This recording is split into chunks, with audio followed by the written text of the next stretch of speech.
But Well, tell me a little bit about your mom.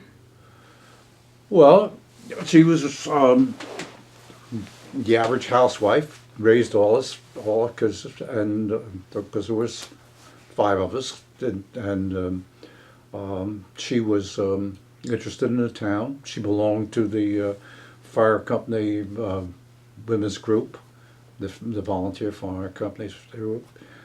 She was relief director for the town.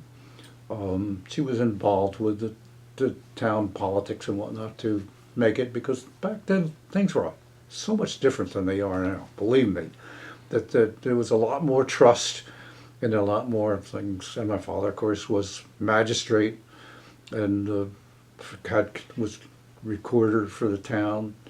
So, as magistrate, was he also justice of the peace?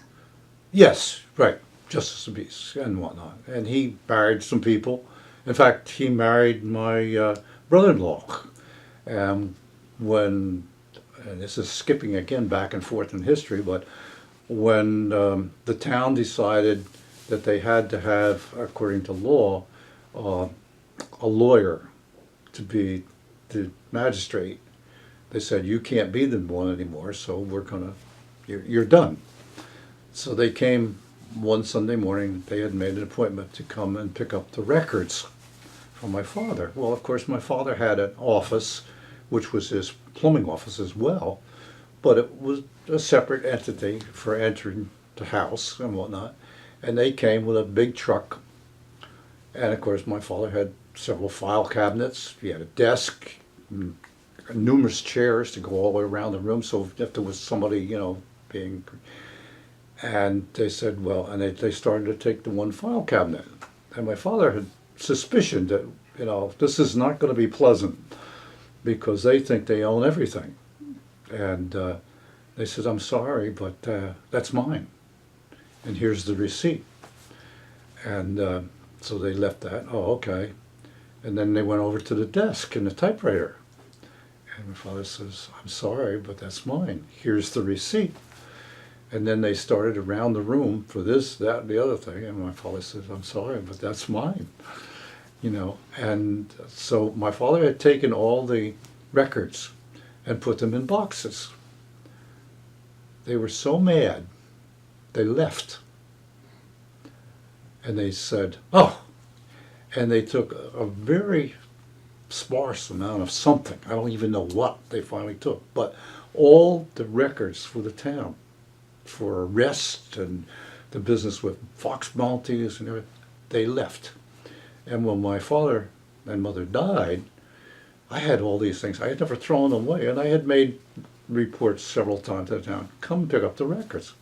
And they never did. And I burned the records because I said, well, if the town is, I'm not going to, because that was when, like I say, people, the Chester House used to have weekend brawls, and that at that point in time, there were no police in town.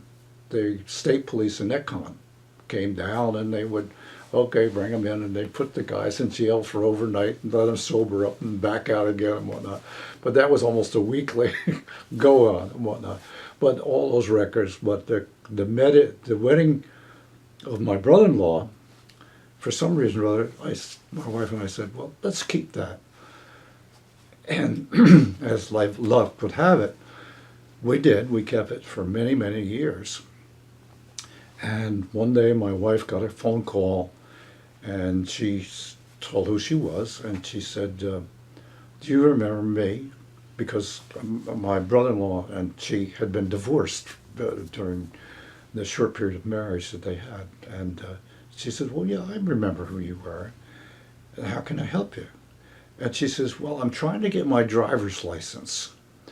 And she apparently ran into a situation where she had to verify that she was American, because she, back in those days, and even we went through that, was they didn't give you a certified birth certificate.